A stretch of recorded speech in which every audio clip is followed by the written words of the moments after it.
This quick tutorial will show you how to get the Read-Write app onto your machine.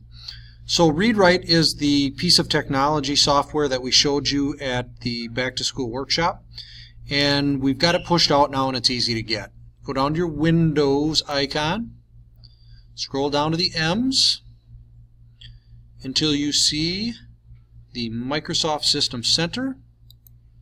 Click the Software Center, and when it opens, you're going to see a Read-Write icon right here.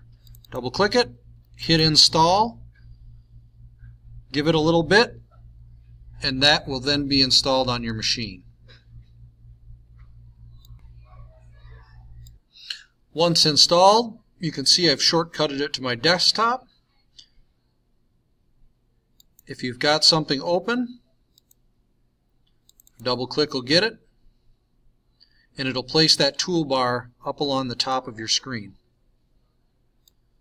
The toolbar will look just like the one we went through workshop. When you've got things like your web page or any Google Docs open, you can now utilize the tools that were discussed.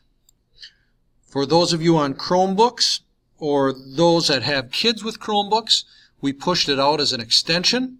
It's built right into Chrome. You can see it right here. If that icon does not appear, you can always go into your tools and look at your extensions.